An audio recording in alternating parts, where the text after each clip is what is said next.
I'm Laura Dormer, I'm Editorial Director at the Future Science Group, which is an STM publisher. I oversee our subscription journals, working with our in-house editors, authors, editorial board members and all sorts of people to make sure that we're delivering the highest quality journals that we can for our readership. Hi, I'm Joanne Walker. I'm the Senior Manager of Publishing Solutions at the Future Science Group. I work with our authors and medical publications planners to identify the most appropriate journal for their work and also to make sure they're aware of all our services that we can offer, such as accelerated publication, open access, video abstracts, etc. I got into science from an early age. I was particularly interested in medicine and biology, which I think came from the influence of my mum, who's a physiotherapist and worked in the NHS for many years. I went on to study genetics at the University of Sheffield, which really exposed me to a lot of cutting-edge topics, things like stem cell research when they were emerging in the early days.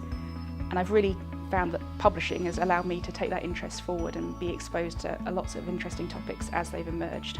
I've always enjoyed the methodical nature of science. I also really enjoy reading, but I don't get much time to do that these days with my kids and Netflix. I studied biology, chemistry and English at A-level, which was initially discouraged by my tutors, but I'm glad I pursued this. I think it set me up really well for a career in medical scientific publishing, and I guess I knew back then what I wanted to do.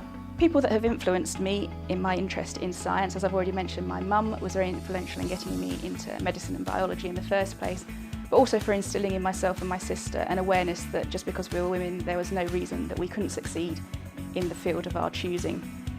In the field of science, I've always been very interested in the work of Rosalind Franklin. Many people are aware of the work that Watson and Crick did in terms of the discovery of the DNA double helix, but I think it's important to recognise the work of women, particularly Rosalind Franklin in this field, and the work that she did in X-ray crystallography was fundamental to the discoveries that were made in that area. In the publishing industry, I also have a great deal of respect for some very strong women within the field, so people like Sarah Miller McCune, who founded the Sage Publishing Group in 1960, Mary Ann Liebert, who set up her own publishing company in 1980. I think it's great to see women in those really high leadership positions within the industry, and hopefully that gives a lot of inspiration to the people working at FSG today. There are many women in science that I find inspirational today. There seems to be a sea change in pharma companies, with many women now holding managerial positions in big pharma and biotech. But the most significant change has been the appointment of Emma Wamsley as CEO of GSK. Emma is the first woman to hold the role of CEO of a major pharma company. She not only advocates gender equality, but also cultural diversity, an ethos that FSG also stands for. At Future Science Group, we're supporting International Women's Day this year.